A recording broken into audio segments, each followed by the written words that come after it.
I'm April Callis Birchmeyer, and I'm a certified change management professional and project management professional, as well as a certified speaking professional. And I'm really excited to talk to you today about how we can help leaders.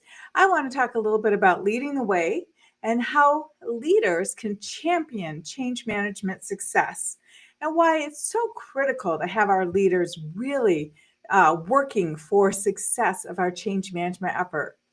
Many years ago, I read something in the PMI Pulse, and I think it is still true, and it is still recorded every other year when they do the PMI Pulse surveys. And that was that sponsors had to be visible and active, supporting the change for the change to be successful. And I completely agree. I really believe that the sponsor's role in being active and visible and promoting that change is essential for the success of the change. And when we don't have sponsors who know how to help us lead the way and what to do to encourage change management success, then we are really struggling as a project and as an organization. So I'll just back up a little bit. When we're talking about organizational change management, what I'm really describing are the tools and techniques and the process used to help people um, move from their current state to a future state. So, what they're currently doing, whether it's a current computer program, current system we're using, whether it's a some sort of a current organizational structure, and then moving to the future state. And that future state is looking at, how are we going to use a new system in the future? How are we going to do things more effectively or efficiently in our organizational structure? What type of new program are we implementing for our stakeholders? And so many times our project teams are led by, a project management group. And sometimes we have change management as a part of that PM group, as a part of that project team. And sometimes change management is brought in a little bit later as a part of the business that's coming to assist with this project. But either way of whether or not you have project management and change management embedded together, or if you have them as separate functions but working together on the same project, the big piece of our success is really on the shoulder of the sponsor. And the sponsor is the person, and sometimes we say or department, but I really prefer to say the person who is responsible and accountable for that change. So when we have a sponsor, and I'll tell you, I've been working with a recent client who said they had two sponsors and gave me two names. But when I asked who is actually the primary sponsor, there was just one, because that organization understands that only one person can be the primary sponsor, and they really get it with that. So they have two people sort of working together in activities and leadership, but one is the primary sponsor. So when we think about how to successfully lead change as a sponsor, or maybe you're wondering, how do I help my sponsor to become more involved in change? Um, that's what I wanted to talk about today, how we can lead the way and help our sponsors champion change management success. So I've had a lot of sponsors over the years. Sometimes when I was earlier in my career, I was a little intimidated by sponsors. They were, high up in the organization. I felt a little nervous about engaging with them and talking with them about what I knew needed to happen to make this change successful. And I had to get over that. I had to get past that for myself. It took a while. I think experience helped me, but also what really helped me to get over myself and get over my own fears about my standing in the organization with the sponsor was just the knowledge that I had of the importance of their role, and the fact that because I knew that their role was so important, I was able to be of assistance to them by planning the strategy for that sponsor and then helping that sponsor um, to work through the activities of their sponsorship to ensure that we had complete stakeholder engagement. So let me give you an example. Uh, I had a sponsor who did not see the need for a change management meeting with me. And I was really kind of backing off a little bit. I was nervous, honestly, about insisting on meeting time because, I had asked if we could meet. Um, I asked if we could meet once a week, and she kind of laughed at me and said, I'm triple booked every hour of every day, and I understood that, but so I asked what I should do, and she said, well, why don't you come? I'll meet you at the project meetings. We'll talk then. Well, I went to 3 weeks worth of project meetings and realized I hadn't seen her at all. And I hadn't seen anybody from her team. So I wasn't even sure her team was aware of the things we were discussing in the project meetings. And I knew they weren't aware of the change management activities that I was hoping that she would be able to help with. And when I say activities, I am talking about things that the sponsor actually does, like gives a presentation or attends a meeting and talks with stakeholders about the change. Um, Maybe we even have a sponsor who is just having conversations with people out in the field. Or perhaps we have a sponsor who is presenting at a conference. Those are activities. Other activities are things like, creating a video or maybe recording a podcast. But all of these activities that the sponsor does should be aligned to the strategic plan that we have for our sponsor. So the first step was that I really thought about, this sponsor was incredibly busy, so busy, and I did have a strategic plan for her, but I really was not able to get engaged with her in any way. So I went and I begged. I did. I begged her admin if she could please find a place where I could talk to her once a week. I would take 15 minutes. I would take 30 minutes. I'd be thrilled with 30. And her admin said, I found 15 minutes for you. She said, you both are walking from this building to another building every week to go to the same meeting, and you can have that walk, that 15-minute walk. I was so happy. I was really thrilled. And I got my strategy together and I started to create the sponsor communication and the sponsor activities that I needed from the sponsor. Now, I didn't expect my sponsor, who was busy, I did not expect her to be able to think of her own activities. I didn't expect her to be able to write her own communications like emails or videos or something that we were doing a large flyer or a big alert. I just knew she didn't have the time for that. But what I did do was I walked with her every week for my 15-minute meeting, and I shared with her an engaging leader's brief. And this brief document was so powerful because it had 2 rows of information. That was it, 2 rows in 3 kind of bubbles, ovals. And I had 2 or 3 bullet points in each bubble. And the first the first column said communication this week on the top row. And I had 2 or 3 communications going out that week.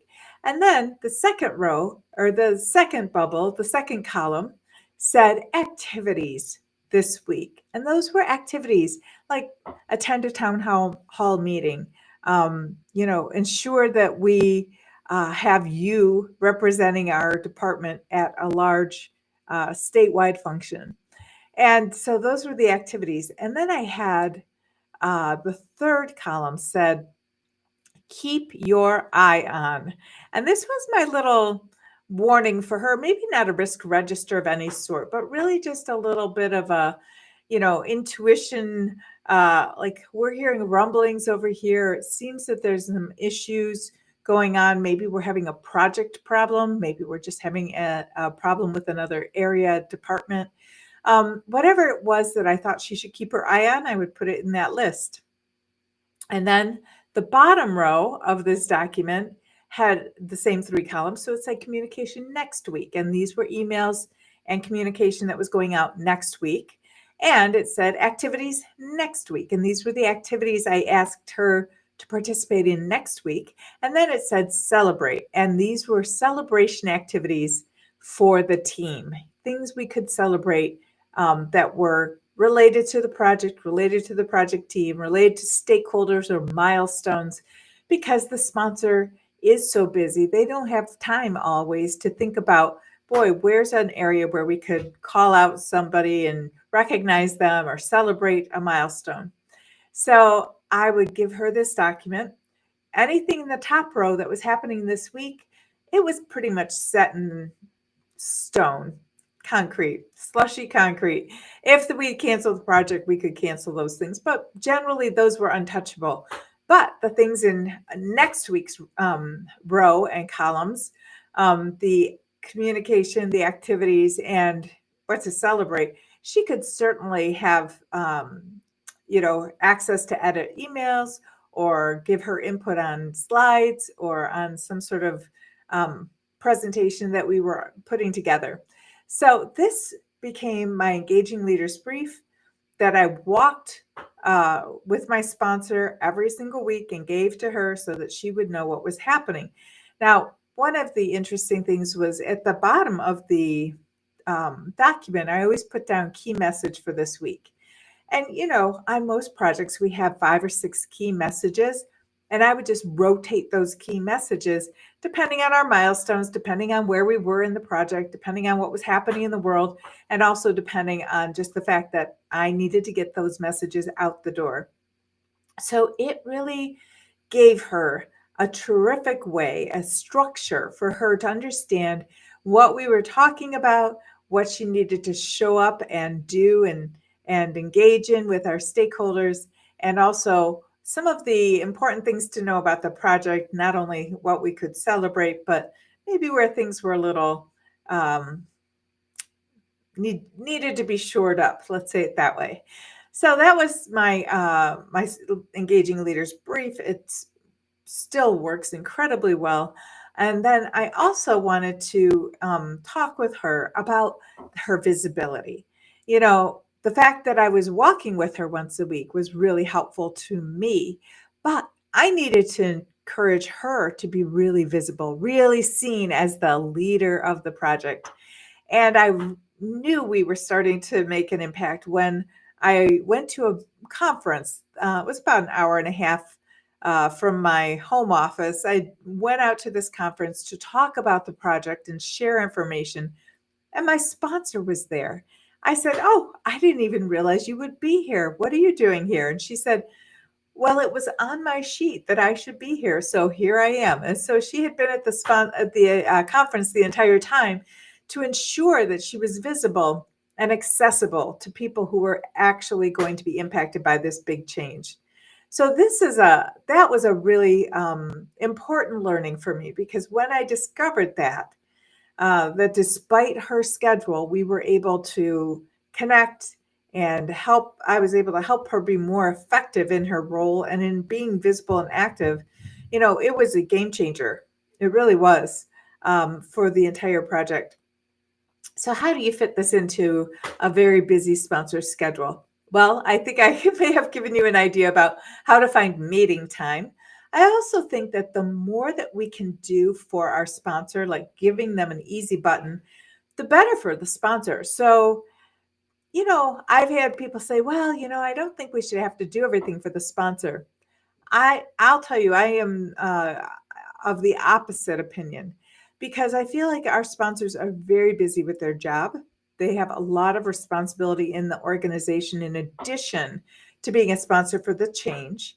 And so wherever I can make their lives easier, I do so. So if that's writing emails, if that's creating presentations, maybe I do all of the parts of a presentation except for that moment that the sponsor is going to speak. I have even conducted Zoom calls and recorded a conversation with the sponsor and then taken just the sponsor's part of it and done an FAQ read back with it to create sort of an FAQ of the sponsor talking to stakeholders.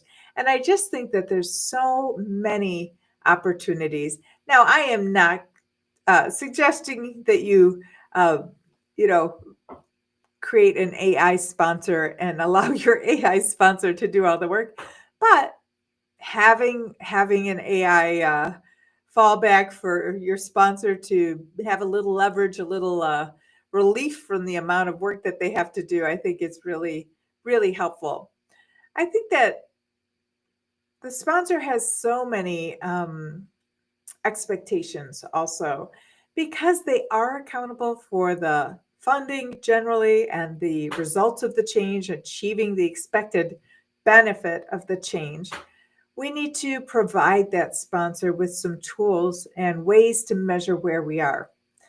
And when I'm in a change, when I'm in the midst of the execution of the plans in the change, so I'm executing on the communication plan, I'm executing the stakeholder engagement plan, we're executing the learning and development plan, we're executing the measurement and benefit realization plan. We need to share that the results of the measurement and benefit realization plan with the sponsors in a very easy to digest, easy to discuss way so that the sponsor knows where we are. Are we making progress? Are we at risk? Are we standing still? People don't know things. People do know things. The sponsor needs to have a lot of information. And sometimes there's a fear of sharing negative information with a sponsor. And I don't think that we should ever be fearful about that. The sponsors are generally have risen to a pretty influential role in their organizations, which means they have experience with good news as well as bad news. They have dealt with bad news, negative news in the past. So when we think about, what do I do if something's not turning out right? I want my sponsor to have this rosy picture to paint at all times. It's not, we don't always have a rosy picture to paint at all times, particularly through change. We're going to run into resistance. We might have some sponsor resistance. We might have some issues with people feeling like they weren't included early enough and now they're frustrated and upset that they didn't know this was happening or that their suggestions were not incorporated into the final product. Those things will happen in a change. They do happen. And I think what's really important to recognize is that despite things not being perfect and maybe going wrong at sometimes, we can still move forward in the change. We can still help people move through the change in behavior and mindset that they need to adopt the change.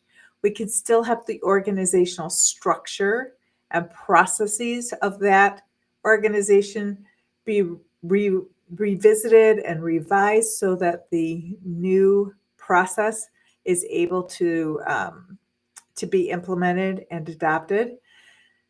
There's so much that we can do, even if things aren't going the way that we had hoped when we had our very rosy expectations.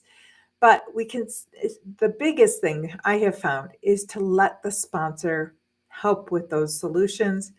Let the sponsor help with communicating the bad news. Let the sponsor help when we have to share with our stakeholders that we have a delay or that things are not going to be as easy as we had hoped they would be. I'm working with a client right now where they had very high hopes for rolling out a multi-industry project that would all go live together. But what they discovered in sort of a painful stop and start process over the last year, they discovered that they had to take it one industry at a time. So they are bringing live one small group at a time. And it's clunky. It's not perfect, but everybody is tolerating the imperfection, working together to find solutions, and getting this product up and running so that then they can turn their attention to the next group. So rather than try to bring everybody live at the same time, there's this series, this waves of going live with the different products over time. And instead of doing a hard launch where we flip the switch and say, okay, everybody has to use the new system now, there's a soft launch where if you can use the new system, fantastic, right? If you can use this new system, do so. Because what I think is sometimes we, as change professionals, we expect sort of a flip of the switch and then people adopt. When we can help our sponsor and we can help our stakeholders who are going live with a change navigate sometimes the bumpy, not perfect implementation, it gets us so much further along than if we were trying to force everybody to go live in the same way at the same time. And, I'll be cheering up and down about it. We can tolerate some frustration as we go through a real transformation. It's necessary and it's human, and we're not robots yet. So we have to uh, incorporate this tolerance and this understanding and assume positive intent, which I find to be really um, somewhat of a magical assumption. Many times, and I don't know if you've ever experienced this in your organization, but many times in an organization, when things go a little bit sideways or maybe aren't done quite as well as we had hoped, there's a lot of finger pointing and a lot of chatter. I'll say chatter about some group letting another group down, or they never do this right, or this group is always difficult to work with. And yet, if we assume that everybody has positive intent in their actions, it can actually help us to get along together and to feel more connected to each other. When we can help our sponsor assume positive intent for any sort of measurement that comes their way and any understanding of how things are going, and they know that everybody is trying hard to do the right thing, and they assume that positive intent, that sponsor can really help the team by being understanding and having their backs. There's nothing worse, I think, than reaching out and saying, like, gosh, things are not going well, and then being blamed by a sponsor, because that really means they don't have your back and you really feel that lack of help, and it really impacts the project success. So I think one of the big keys is a sponsor kickoff, where we talk with the sponsor about the strategy we've built, about the way that they interact with things, about how we envision this change rolling out. And by working with the sponsor in this way, we can help them to also have the same vision of their role and how to be active and visible to help the project and the stakeholders adopt that change. So, if you're interested in learning more about how to help your sponsor really successfully lead change, or if you are a sponsor and you would like to do a better job of leading change, I would love to connect with you. We have our next cohort of the Ready, Set, Change Accelerated Training and Exam Prep course beginning on April 24th. And this is a 3-week program where you learn the standard for change management, you learn the Ready framework and how to lead change successfully, and you'll also submit your application and do exam prep for the Certified Change Management Professional exam. So if this is something you're interested in, please visit my website. It's pretty easy to get to. It's April at springboard-consult.com. So the word springboard consult.com. And you will see our website. We have the Ready, Set, Change training right there on the front page on Academy. So I hope this has been helpful to you. If you are a sponsor and you would love to have some more tips and tricks, let me know. If you are a change practitioner or wish to be, or a project manager who is leading change, or even HR professionals who are in the role of a change management professional, just reach out to me. I'd be happy to chat and to share information about how to help your sponsor so that they can lead change successfully.